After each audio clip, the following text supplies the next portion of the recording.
Hey, Slater Crusaders, America's the greatest country in the world. Thanks so much for being here. Coming up, we're going to talk with David Harsanyi from the National Review, one of our favorites. We're going to talk about unity and healing. If I may, do not be lulled into submission, because that's what they want. They want absolute submission from you. And if you don't, why are you against the healing? Let me back it up here for a second. So Bill Maher had a nice segment the other day on his show calling out the far left of the Democratic Party, calling out the cancel culture, the safe spaces, everyone wilting over the slightest slight. I can't believe this is, when we look back on this a long time from now, because I think this will be around for a long time, people are gonna look back on this and say, hold on, people got all worked up over a thing literally called a microaggression? A microaggression? And we're getting all worked up about it as if it's like an actual aggression? They literally call it a microaggression. So Bill Maher went over a million examples of all this, and one was, he's like, I heard that NBC was having an emergency meeting about Mario Lopez. And my first thought was, geez, who did he rape? But then I found out it was because Mario Lopez said on some podcast that maybe 3-year-olds shouldn't be deciding that they're transgender. I think the joke was something like, maybe someone who's so immature that you have to make choo-choo sounds in order to get them to put food in their mouths shouldn't be making life-altering choices about their gender and taking puberty-blocking drugs. So Bill Maher just gave example after example after example of that from the far cultural left. And then he ended with this. He told the story of a guy from the Midwest who just told him he can't take the insanity anymore. I just can't let people like that take over this country. That's what people vote on, not policy. Democrats kept saying in the campaign, you can't possibly think Trump is preferable to what we're selling. And many voters keep saying, yes, we can. In fact, our primary reason voting for him is to create a bulwark against you, because your side thinks silence is violence and looting is not. Because you're the party of chasing speakers off college campuses and making everyone walk on eggshells and replacing let's not see color with let's see it always and everywhere, formerly the position of the Ku Klux Klan. His audience awkwardly silent throughout that monologue. The woke left won't stop. They won't. This is postmodernism. The left won't stop. And not only that, let me make a quick point before we get to the main point. The next bulwark from the right is going to be 10 times more extreme than Trump. I can't express this enough. Trump was a lightweight. A lightweight. Trump ended Obama's kids in cages. Trump never really built the wall, and Trump did not ban Muslims. But everyone on the left acted like he did. And this is how it works. This is how it's always worked for all of history. Things get more extreme, and the next guy might just actually be all those things that you've been so hysterical about these last 4 years. This is so important to understand. When the media acted like Mitt Romney was Satan incarnate, what'd you get 4 years later? Democrats, when you acted like Mitt Romney was the most evil person ever walked the face of the earth, what did you get 4 years later? Did you get a gentler, softer, weaker Republican 4 years later? Did you get Jeb? No, you got Trump. And when you've acted like Trump is Satan incarnate for the last 4 years, what do you think is gonna happen next time? You think rising from the ashes is gonna be a softer, gentler Republican? I guarantee you, if Mitt Romney became ran again for president, you'd do the same thing back again to him. But Mitt Romney won't. You're gonna get someone who will actually rebuild the cages that Obama built. You'll get someone who will actually ban Muslims, and then you'll have no rhetoric left to fight against it, because you've already called every Trump supporter a Nazi. What do you got left? Let me give my argument as to why the things are not gonna get more centrist and heely in our culture.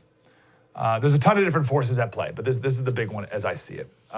First, to have a civilization is very difficult.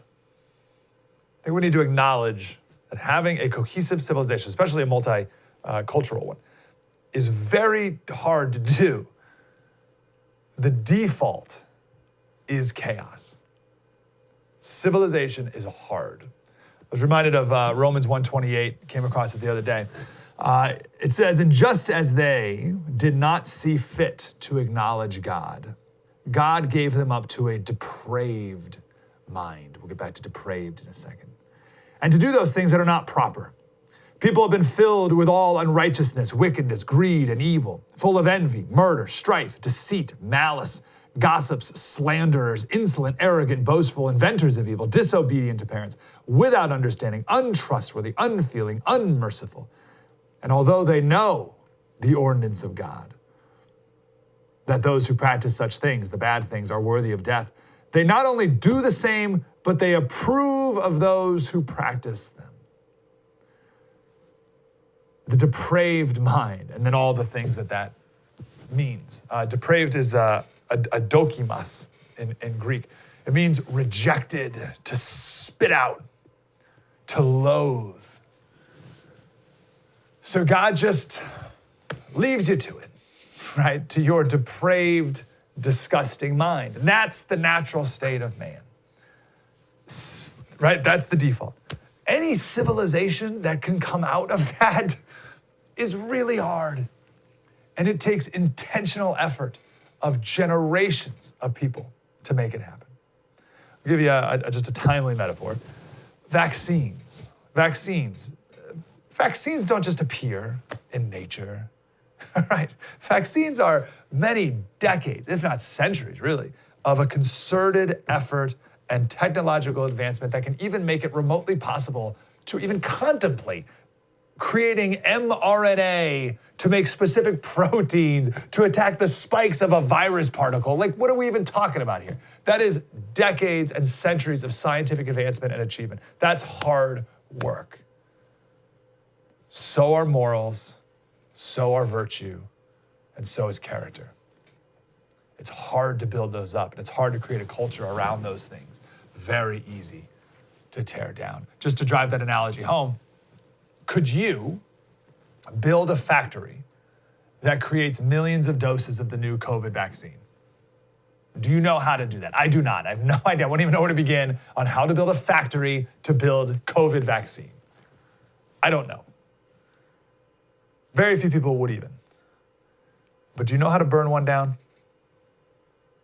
I could do that. I could indeed burn down the factory. And that's the philosophical era that we're living in. One that burns things down. It's postmodernism.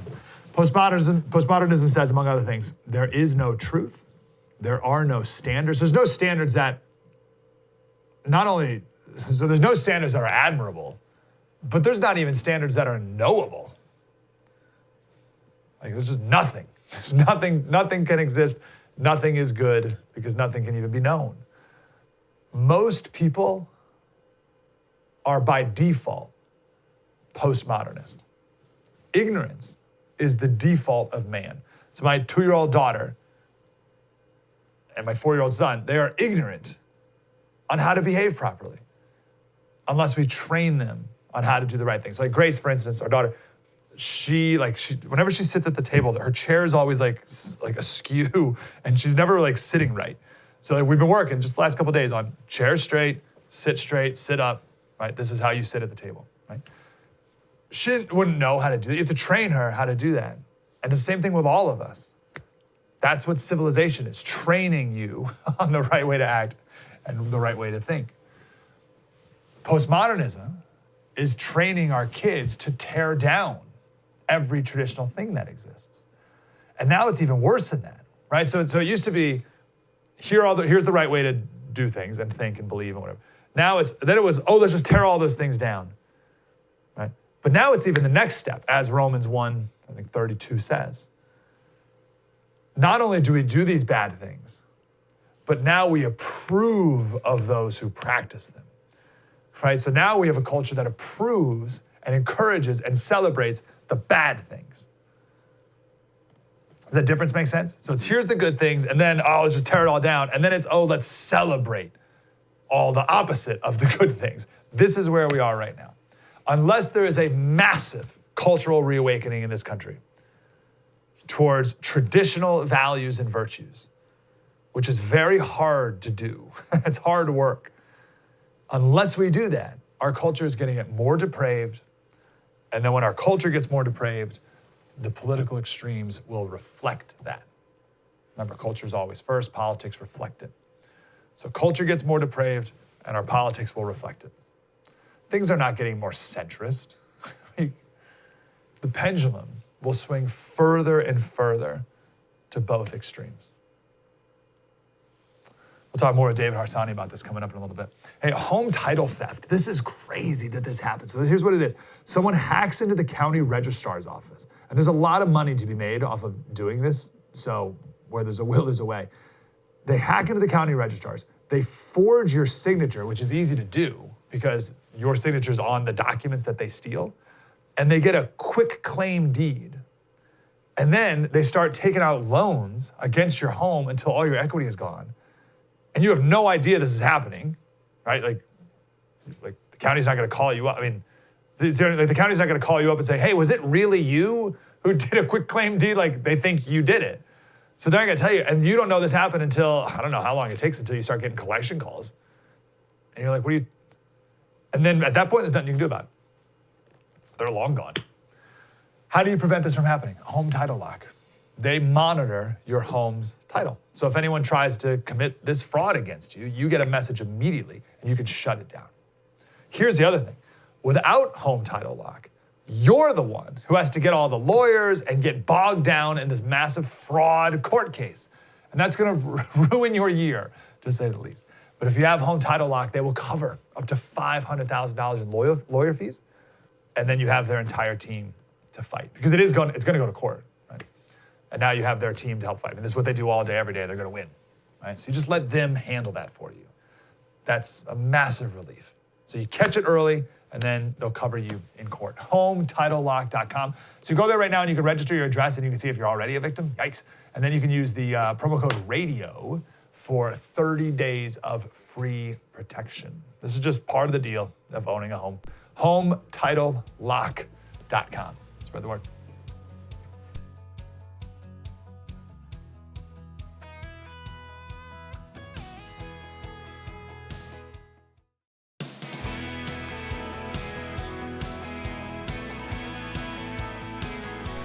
Hey, Slater Crusaders, latest on election tally results, whatever. We're gonna have much more tomorrow. But in Georgia, they keep finding ballots that weren't uploaded properly. So there's this small county in Georgia, well, there's 3 now, but if we started off with a small county in Georgia, I think it's Floyd County.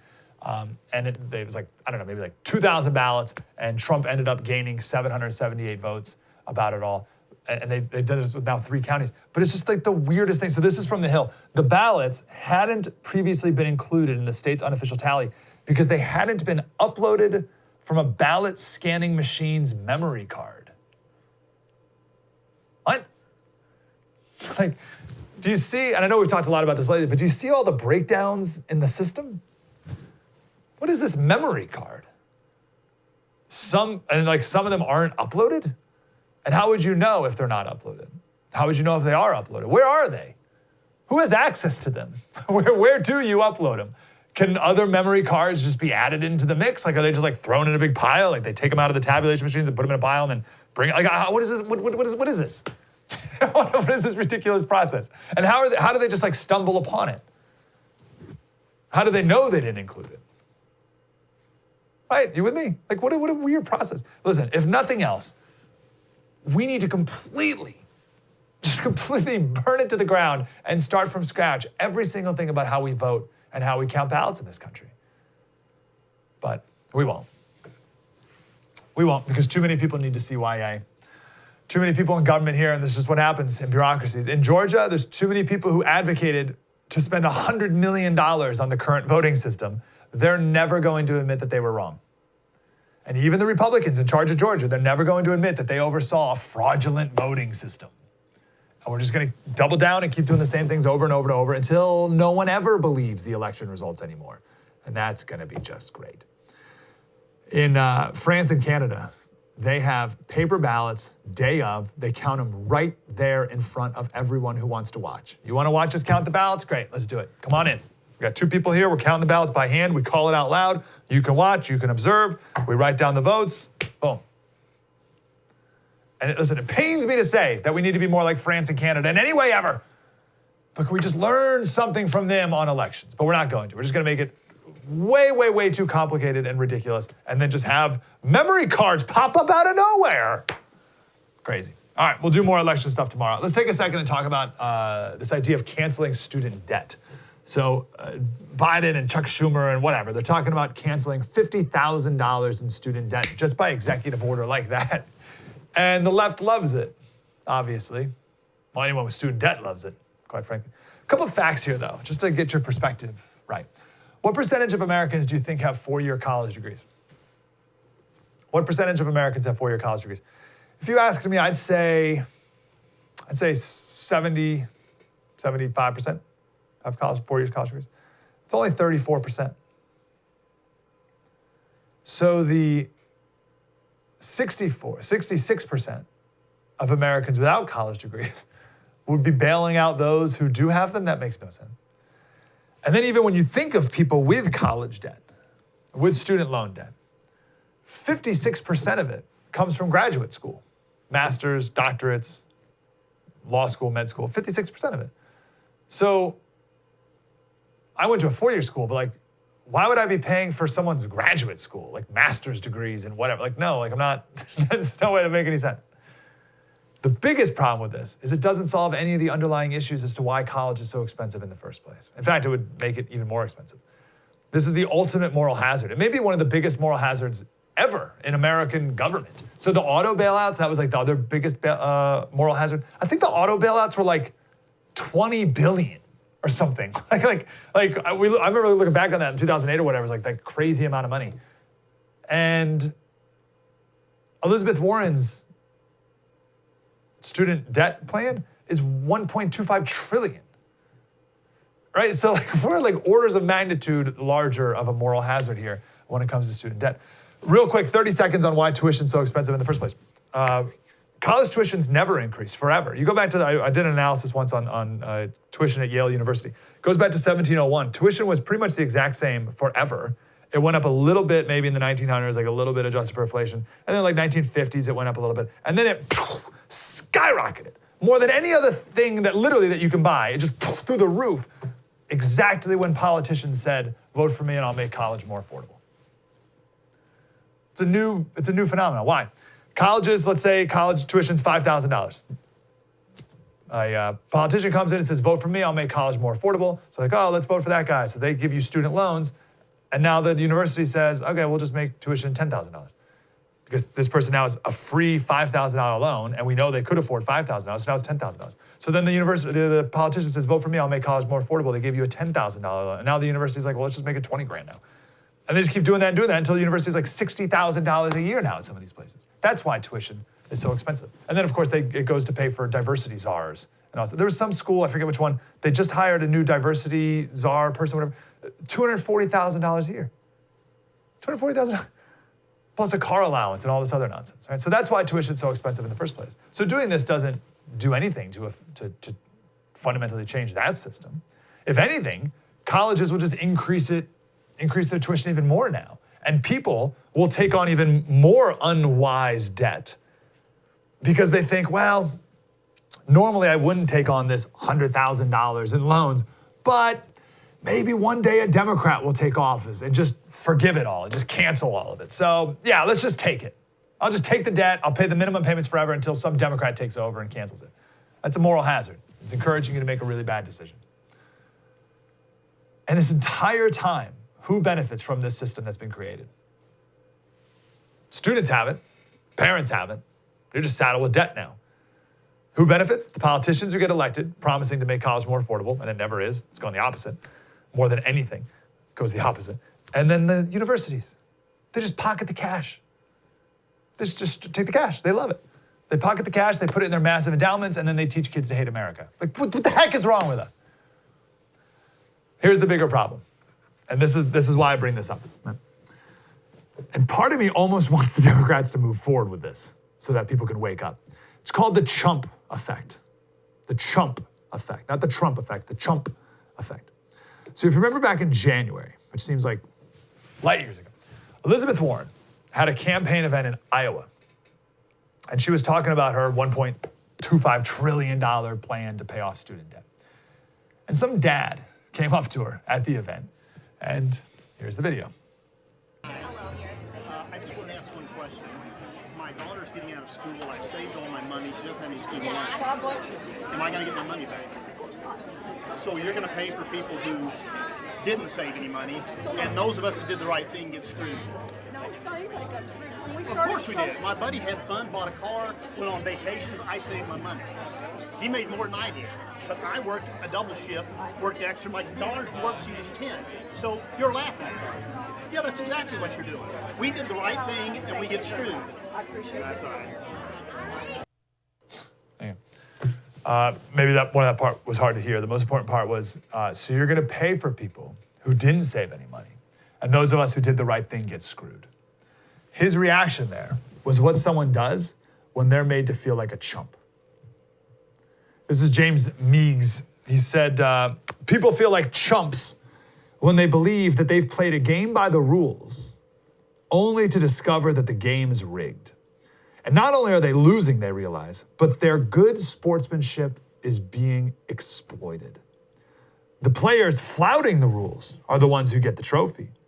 Like that Iowa dad, the chumps of modern America feel that the life choices they're most proud of, working hard, taking care of their families, being good citizens, aren't just undervalued, but are scorned. It's exactly what we were talking about with Romans 1, right?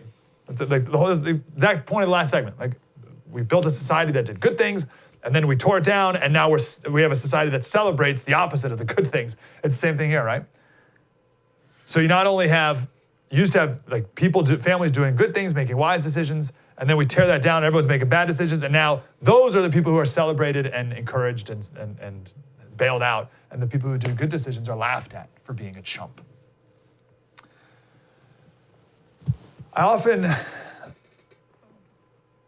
Little sidebar here. I often think about what society would look like if everyone stole stuff all the time. I think about it pretty much every time I go to a grocery store, right? Why don't people just walk in and you grab your groceries? I don't know, in California, you're not allowed to they don't have plastic bags here. You gotta bring your own bags, or you gotta pay 10 cents for a bag. Anyway, long story. But your point is, in California, you're encouraged to bring in your own grocery bags, right? So you walk in with your grocery bags and your cart, and then you just put groceries in them and you walk out. You just pretend you paid or whatever. Like, why don't people just do that all the time? I know why I don't, but why doesn't everyone else? And the real question is, what percentage of people would it take to steal things, just regularly steal things, before society collapses? Like, I don't know is it 10%, 50%? I don't know what percentage of people it takes before the system just doesn't work anymore. Just think about it like this. So you're in a checkout line. Let's do grocery store or any store you want. And you're checking out and you see someone walk in without paying. You know they didn't pay. They just walk right out. What do you do? First of all, do you still pay? Okay, maybe you still pay. All right. What if you see 10 people walk out? 10 people just not pay. 10 people walk out without paying. What do? You still gonna pay? Oh, of course I will, Slater. I'm a fine, upstanding citizen. Okay, what if half the store walks out without paying? Still gonna pay? What if it's just full-on looting? Like power goes out, computer systems shut down, and everyone just like stops, and then it's like, bah, just steals everything and walks out. You still gonna pay? You're gonna be the only one paying? That's you? Okay, great. Now think about this. Imagine you're in line. Everyone's looting. All right? Everyone's leaving with groceries or whatever store you're in. You decide to do the right thing and still pay. And as you're walking out, the lady behind the register says, whoa, sir. You forgot to scan that milk. You're stealing that milk. Security over here. This man here didn't pay for his milk. You're like, whoa. That was a mistake. I didn't see it. But look at all the people, like straight looting. Like everyone, everywhere, look at everyone. I'm the only one here who did pay. You're getting treated like a chump. Maybe a different analogy here is you pay for the milk. So let's say you're like, all right, I'll pay for the milk. I'll pay for the milk. All right. And you scan the milk, and what's milk? $3? And the lady's like, okay, that'll be $6,000. Yeah, you got to pay for everyone's. You got to pay for everyone else's groceries. I mean, we can't stay in business here with everyone looting everything all the time. You're like, I'm not going to pay that. Oh, you're a racist? Wow.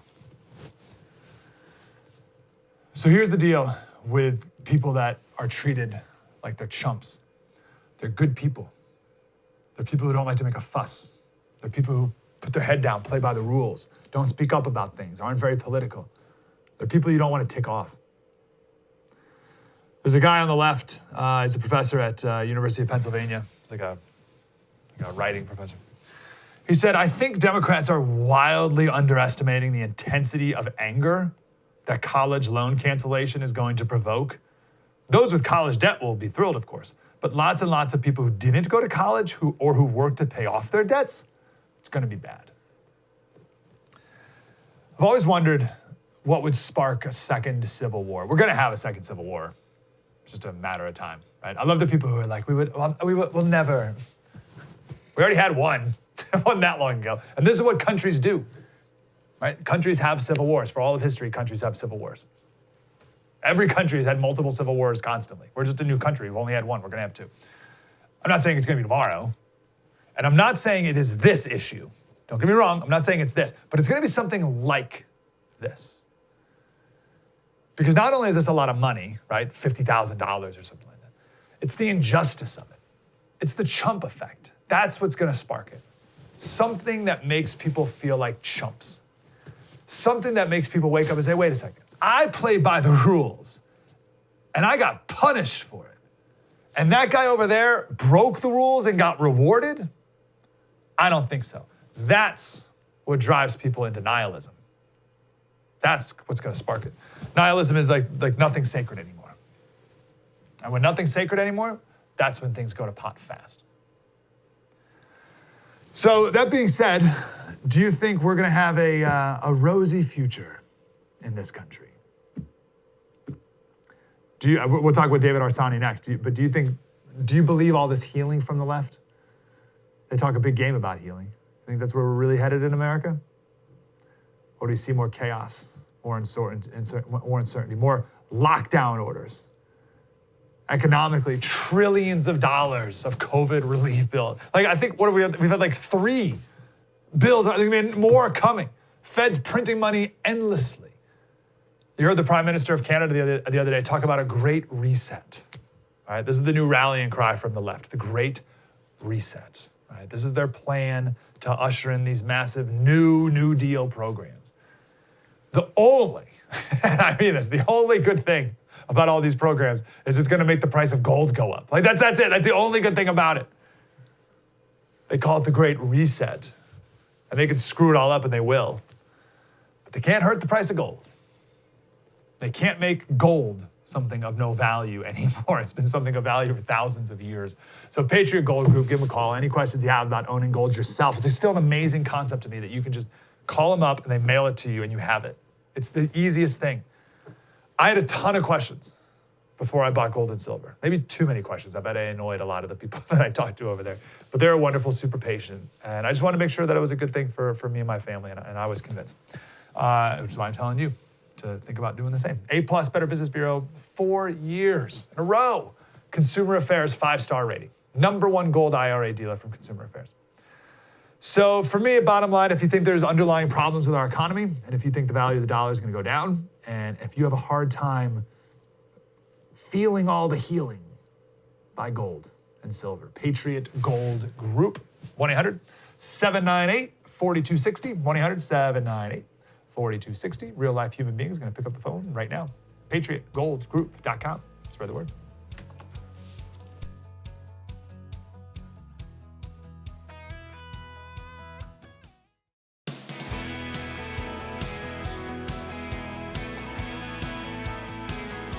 Hey, Slater Crusaders, want to go to a friend of the show, David Arsani from National Review. Of course, you need to read everything he writes and read his books. David, how are you, sir? I'm well. Thanks for having me. Yeah, thanks for being here. So, all the healing. How are we supposed to interpret this healing? Because that's the narrative, right? Every headline was time to heal, time to heal, time to heal. Are you feeling the healing? Not really. I mean, I'm not for unity. I'm for disunity when it comes to politics. I mean, politics is where we air our grievances, right? Unity is for my community or your church or your school. Politics is not a place for unity. The only place we have unity in politics and healing is in, North Korea or wherever.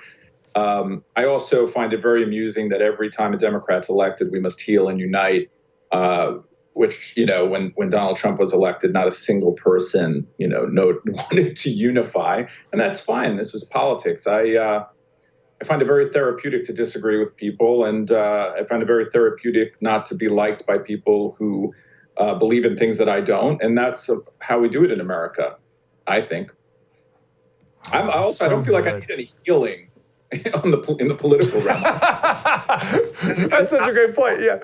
I feel fine. Are you sure, David? Are you sure you're okay? Come on, come in my bosom, and I'll make sure you're healed, David. It's like because they treat politics like a religion quite often, and they have been so Trump obsessed and hurt by the tweets of Donald Trump. They think that we all need some sort of healing, and I don't take it that seriously, and I'm not, mortally wounded when Biden says something I disagree with. I just go on with my life, and I don't really need any sort of group session with the entire country. Okay, all right. I love all that. So how do we?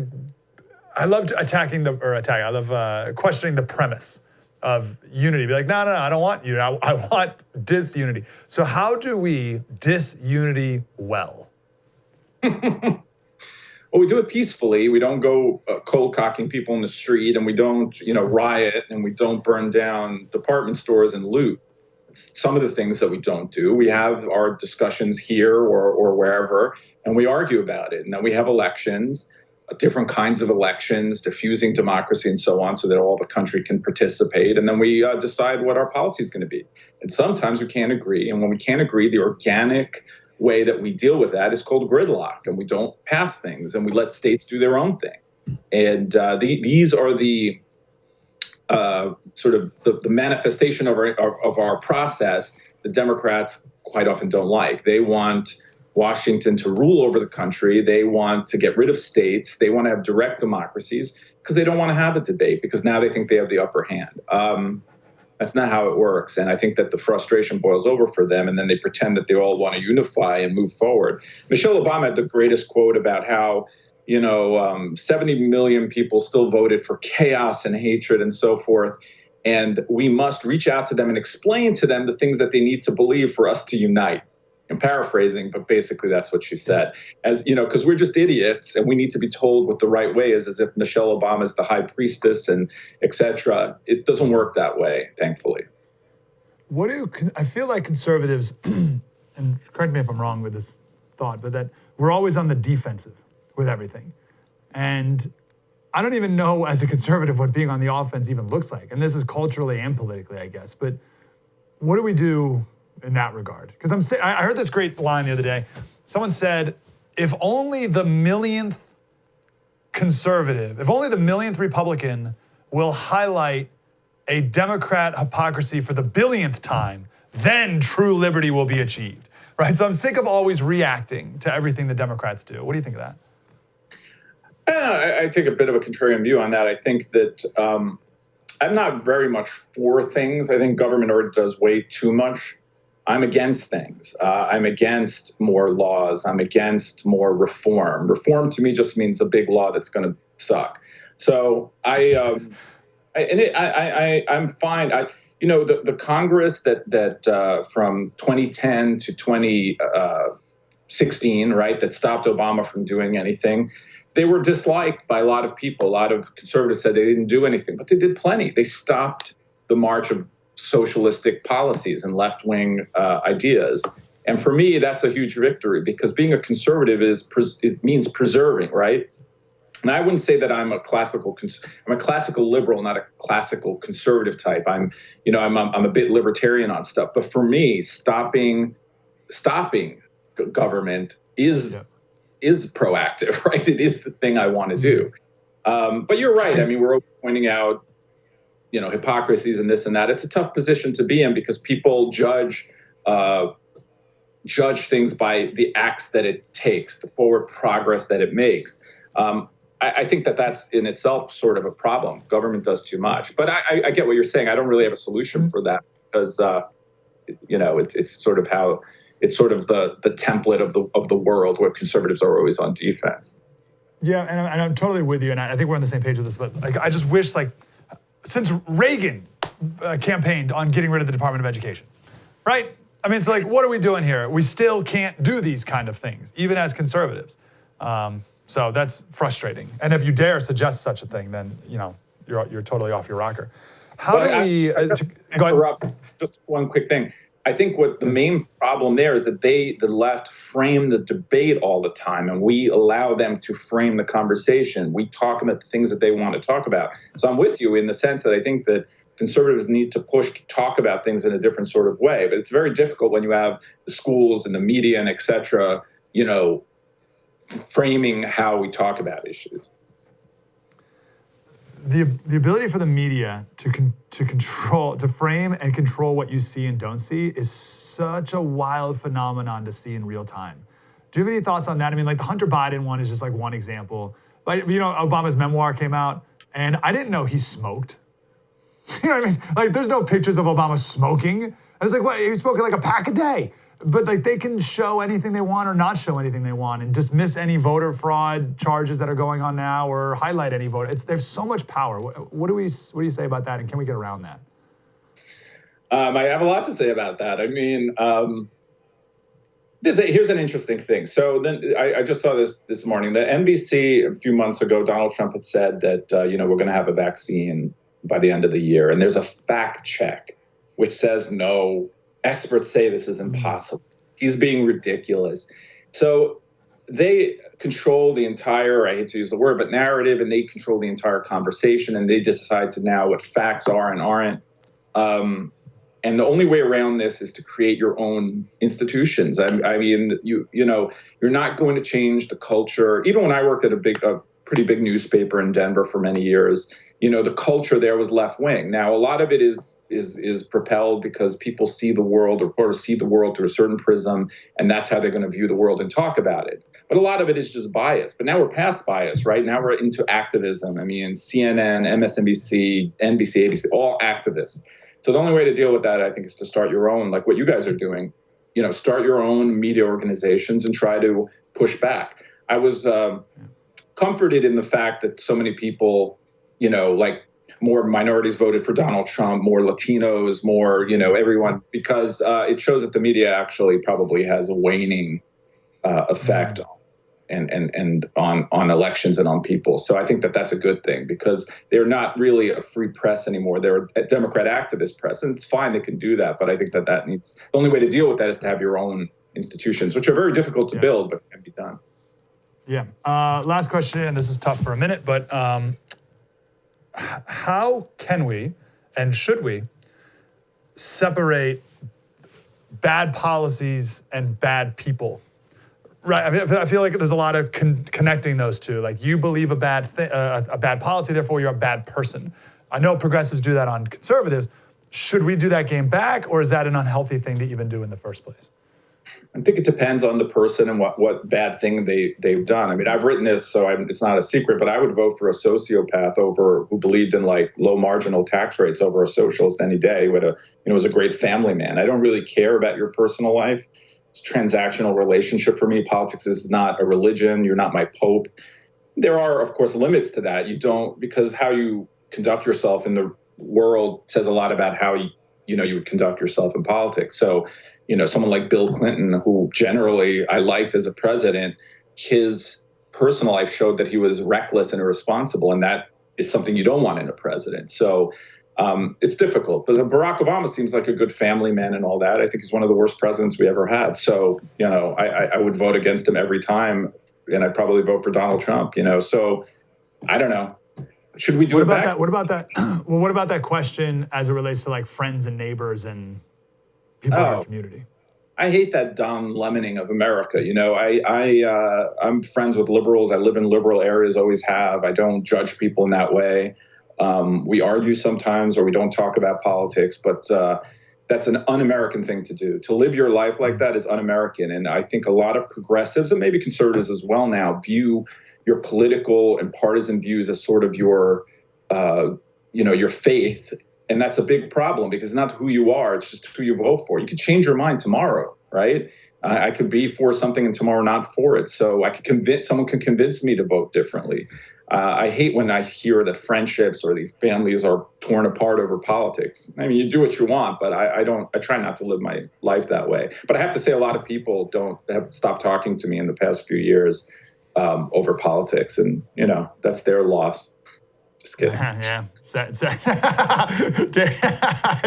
David Arsani, National Review. Always good to talk to you, sir. Appreciate you. You too. Thank you. Have a good day. True story. Mike Slater. Spread the word.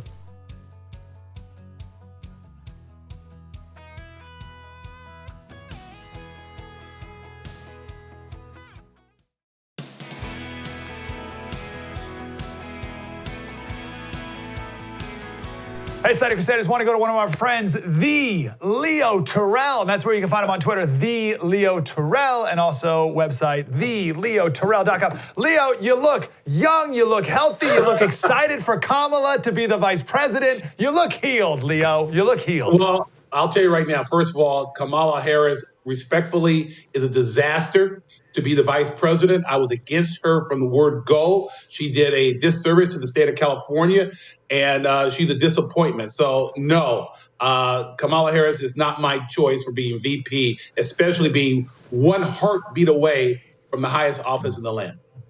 Yeah, it's pretty surreal. Like, you've known Kamala forever, right? It's pretty surreal that she is, or might be, the vice president, and very quickly the president. Like 20 years ago, would you have thought that she could be a president? No, and I don't think she did. But you know what? 20 years ago and up until today, this woman's only interest is power. She will sell herself to any bidder. Remember, a year ago, she was attacking Joe Biden. Now Joe Biden is her best friend. She only is loyal to power. She went to the Willie Brown School of Politics, and she gets an A+ for that. That's the only thing I'll give her credit for. She loves power. Yeah. All right, let's talk about Georgia. So we'll do a quick postmortem. What happened in Georgia, specifically Atlanta? How was the turnout so ridiculously high in inner city Atlanta?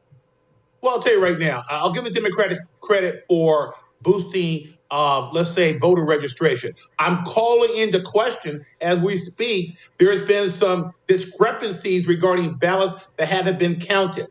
My concern is this: regardless if the state goes blue for the presidency and for Biden, I am concerned. Georgia is the national heartbeat. I am concerned that Georgia remains red so that we can keep the socialists in check in the Senate. And that's why, if you don't know this, I'm giving you an exclusive. I'm going to Georgia in December to campaign for both Republican senators. Nice. Why? Oh, I'll be very honest. First of all, I don't want this country to go socialist.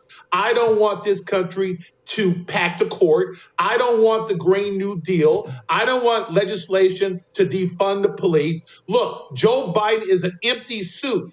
This country will be run by Bernie Sanders and AOC. And this country is center right. Let me be very clear.